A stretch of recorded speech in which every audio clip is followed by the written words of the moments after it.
All right, guys, welcome back to the Canadian Economy and Estates podcast. Still getting used to that one. Big election win. Not who we wanted, but that's okay. I got a lot of backlash for saying that, so I am now Switzerland. I do not share my political beliefs anymore. I think it's unbelievable that people get that upset. I had to apologize publicly on my Instagram, everybody. I don't think you needed to do that, but yeah, I just didn't want to you're more diplomatic than me. People as more than they already are. That's a fair point. Right? So now I'm going to be less forthcoming with my political opinions, everybody. That's fair. I'm not. I'm going to keep chugging along. I don't apologize to anybody for nothing unless I really did something wrong. But in this case, I don't think having a belief in a party that honestly changed the whole landscape of Canada.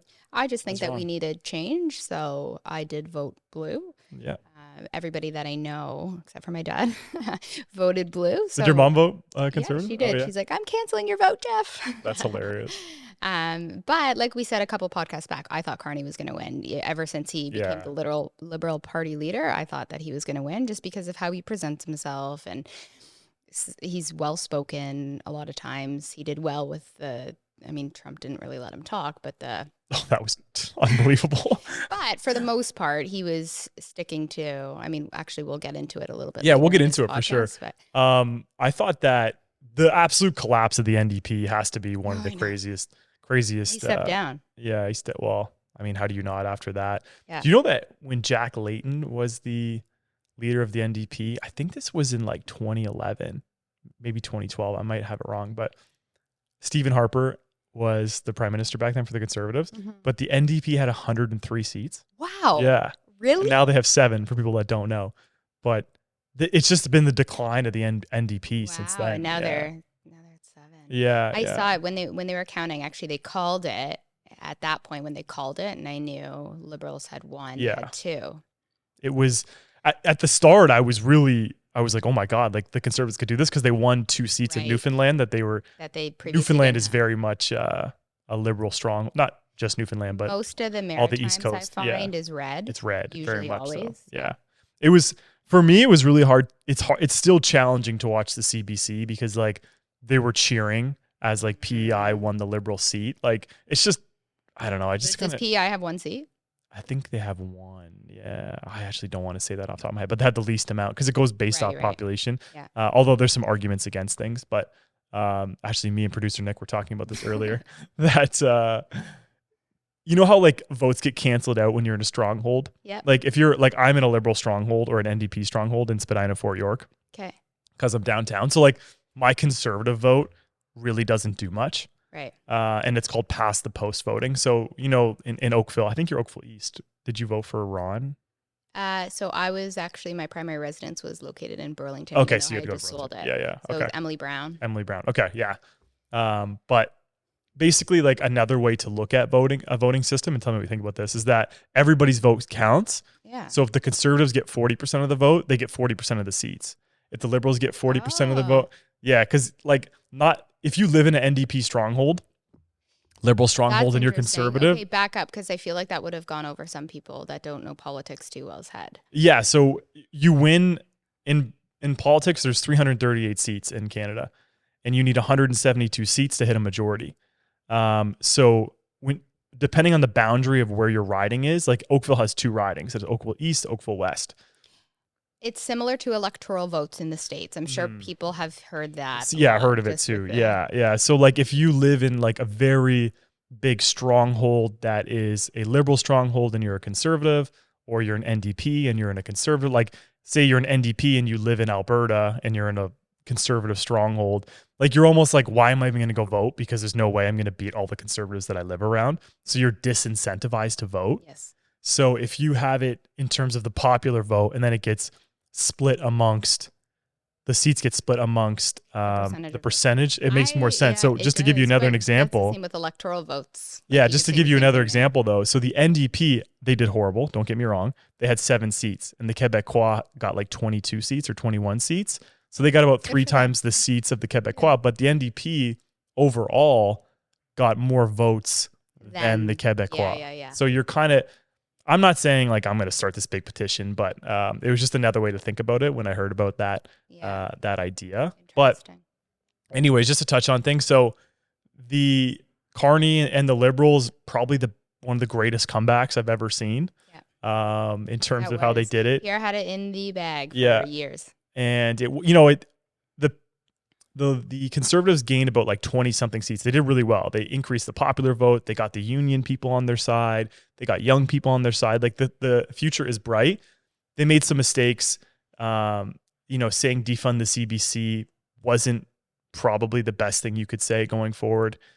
He should have done more mainstream media news. Yeah. They should have been more on top of his riding as it changed in 2023 to include, I believe it was Carleton included Canada, which is a big liberal so Pierre stronghold. Did not win his riding. Yeah, he lost his riding. That's where that you would actually vote on your vote card for Pierre Poilievre, right? Just like if you're to vote Conservative, you're voting for somebody else because you're voting for the riding that contributes to a seat, that contributes to Pierre having won the election, which in this case he didn't. So he didn't even win his riding, which is crazy. And there's something called the longest ballot initiative. So in Pierre's riding, there was 91 people in their riding.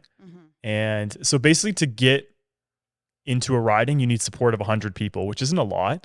It used to be like it cost you $1,000, which I feel like is more legitimate. But anyways, if you got support from 100 people, you can run as an independent. But the problem was when all the votes came in, only 4 of them got more than 100 votes. So 4 out of the 91 candidates got more than 100 votes. So like, where was all that support? And it really just more time consuming, more wasted paper, more wasted money. It's just a stupid initiative. So now they're trying to say that they want to do it because Pierre is actually running in a different riding now in Alberta. And they're saying that they want to have 200 people now in that riding, which, again, it just makes our electoral system look stupid. So anyways, the Liberals won a minority. And what Carney said, which I found was to be quite interesting, is that he seems like he's more center now. Yeah. And honestly, more center That's how right. He's positioning himself. Yeah. And I think he doesn't have, so he's kind of built his career on being a climate guy. So the last 10, 15 years, that's what he talked about. But if he wants to get the Liberals away from the stain of Justin Trudeau, he said he wasn't going to team up with the NDP. And I agree, he can't do that. Like he can, but again, Canadians are just going to expect more of the same if he does that. Because he doesn't have a majority. No, he can't team up with the NDP. Yeah, no, I don't think he will. I don't think he really has very NDP-like values anymore. No, I don't think so either. Yeah, so just based on and then he did say that so he could push Pierre's by-election 8 months, and he said he would instantly allow the by-election to go ahead, which I had a lot of respect for because I feel like Trudeau would have said, no, I'm not letting that happen anytime soon. And the quicker Pierre has a by-election, the quicker he can get back into the House of Commons and debate Carney and debate, the NDP. And I think it's really good. So I actually feel like what I could see going forward, and I'm just being optimistic here, I'm obviously cautious, is that a lot of the stuff that Carney intends on passing, he knows that the Conservatives are going to be in favor for, because you have to get this economy going, right? Right. So what did the hopeful. Conservatives end up with? 40-something%? Yeah. They came close. So the country is quite divided. Yeah, so for him to gravitate more toward the middle is, I think, the best decision he could make if you're going to support the whole country, even though half voted against you. Like he knows that, okay, I need the change that I promised to bring has to bring people together. Yes. So he's going to have to, about Canada first. Yeah. We're very divided and have been for a long time. We are. And he's going to have to really appease Danielle Smith and Alberta because they are very upset. Rightfully so. They've got the Alberta petition. That's going on, right? Alberta right away. Canada. And Danielle Smith said she had a really good conversation with Mark Carney regarding Alberta's future. So good. What does that mean? More pipelines. Good. More energy resources.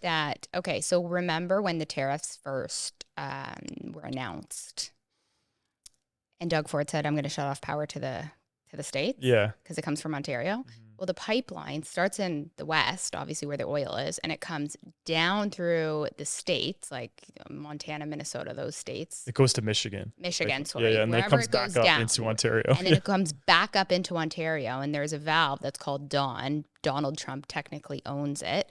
So technically, when we were saying we're going to shut off power to the states, they could have shut off power to us because there's no direct pipeline right now in Canada that transports oil or any resources really from the west to the east. It goes down and into back the up. States. Yeah. So when we were saying we're going to shut off power, it's like, well, no, they are technically supplying us the power. I think we supply them with.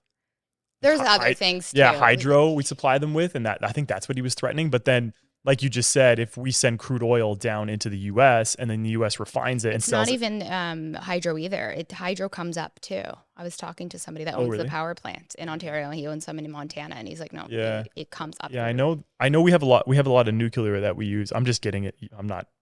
I don't know too much about this. This is just things that I've heard in a very credible source. So forgive me if you're a bit off, misquoting. That's okay. But yeah, no. Isn't that funny? But it was always funny because the trade war was never going to become a thing because anyone knows that you can't really battle with an economy that's 10 times the size of yours. Yeah. And you don't have other customers because you've gridlocked yourself, like you just said, with liquefied natural gas. And the thing with Alberta is it's not centrally located. It is on the west.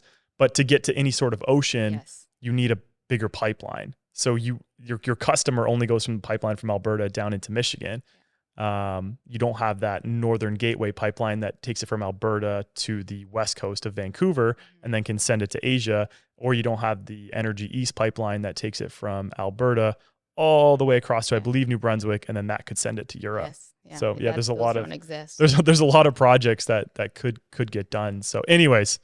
I guess if AI will help speed these things up, because realistically, to build a pipeline, how many years does that take?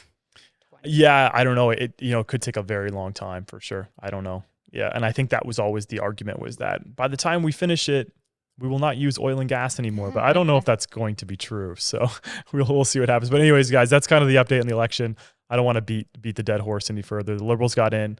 They only got a minority, so we'll see how long it lasts. Like usually when you have a minority, there's an election in 12 to 24 months. It's usually a pretty quick turnaround, but we'll see how the Liberals and the Conservatives work together and kind of bring Canada together. I think it's important, kind of what he said. Like, when Ottawa faces the Oilers or something, everyone's rah rah. But when you have Team Canada facing the U.S., we all kind of come together. We did. That's a good point. We need unity for sure. Yeah. Wow. So anyways, let's get into some real estate stuff. You want to show the charts that? Yeah. So these charts are from TREB, so the Toronto Real Estate Board. This is just the GTA. So it's a big market in Canada, but we wanted to touch upon it. The year-over-year summary. So sales in 2024 were 7,300. This is year-over-year based on the month we're in. Yeah. Just so everybody knows. Sales in 2025 year-over-year, so it would be May last year versus May this year. If you look at a 30-day window. I think it's April because we're not done May yet, okay, but yeah. April. Yeah. So the month of April. Mm-hmm. So sales are 5,600. So it's down 23% number of sales. This is GTA summary. So the boundaries of the GTA, just a heads up. It doesn't include Hamilton then, I guess. I know it has the 905 in there. Oh, it does? Okay. Yeah. New listings. New listings is up 8%. So it's nothing crazy. Active listings is up 54% because of the decline in actual sales. Days on market is up 22%. That's pending days on market. That means once you buy the house, how long until you're able to close?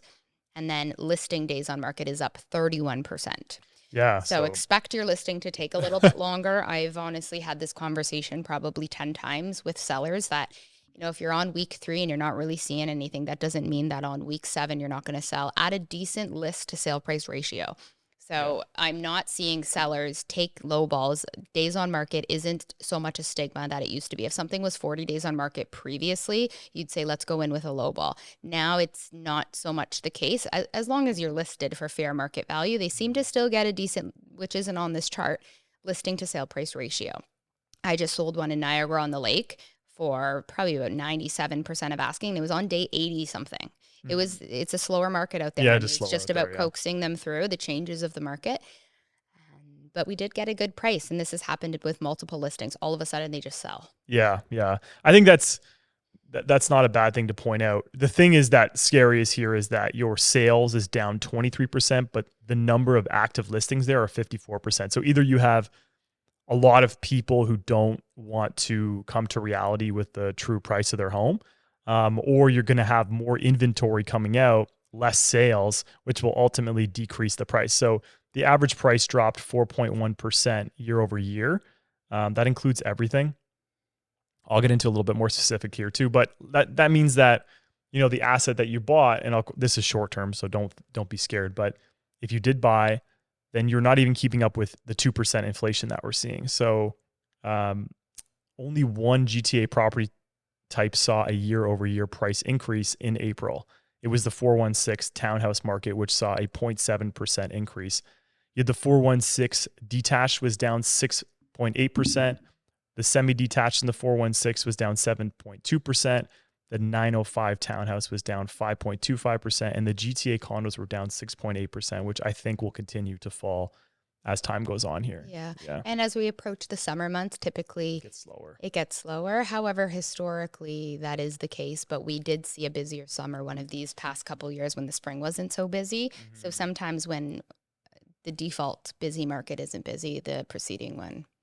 Yeah, I think that the only thing that's going to help this market is a substantial drop in interest rates. Yeah, interest rates. I don't think prices are really going to go anywhere, honestly, not down or up. Yeah, I think if inventory piles up, it's going to look like down. If people that is the case. If unemployment goes up. Yes, and if sellers start, so you can set a new price point for your street if you accept a low ball and you have a very comparable house that just goes up. Yeah. And that one does it too. Like 100%. That's where you see price decreases. And it's almost like I've seen a lot of tough sellers, testing the market with investors, and the sellers hold strong. Yeah. Because eventually they do sell. So I think they're less fearful of the added days on market and less willing to take a low ball. I just got an offer for $875 on something that was listed at $930. And I said, hey guys, I don't think you should take. We obviously tried to counter. Okay, we'd counter at $920. Yeah, we've been on the market for a couple days. So that was what we did, but they didn't come back, the guys. And then the agent that brought the offer was like, last time we did this, we let them walk away from our offer, and a month later we offered them less. Like, that could happen to you, like trying to instill fear in me. And I'm like, okay, buddy. But yeah, no, I left it instead of working with the offer, because I do believe that 3 days on it'll sell. There's a 90-day contract, and I think I could get them more. Yeah, that's good. Mm-hmm. As long as you give them the pros and cons, that's all you can do. Yeah.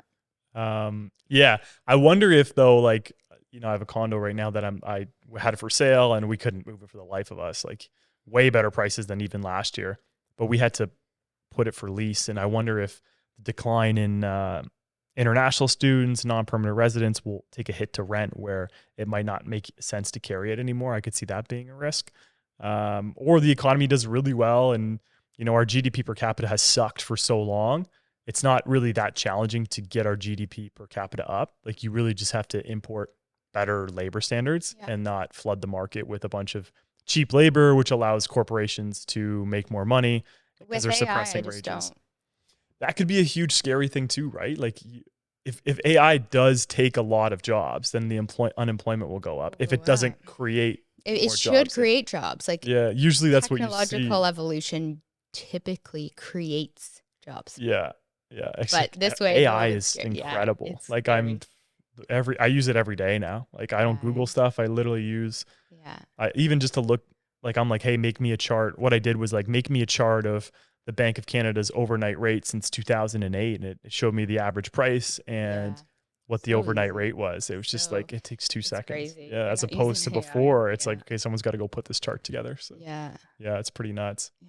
It's scary though, because kids in school that use it, I coach a girls team of 18-year-olds and they know all about chat. So it's like thinking about doing the type of work that we did in our day and then having ChatGPT at the click of your fingers. It's going to be hard. Like, I don't want it to take away from people thinking for themselves. Like, it's actually scary in that sense where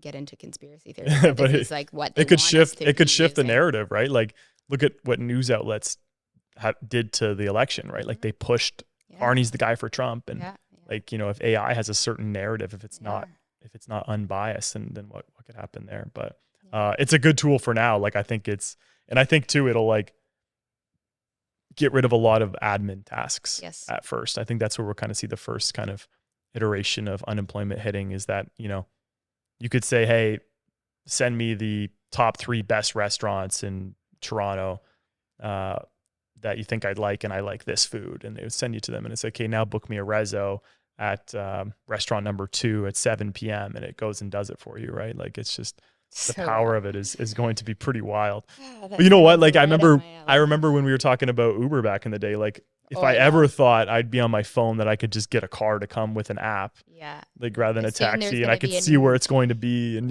soon there's not gonna be a driver. yeah, I It's know, not gonna be a human seriously. driver Yeah, anymore.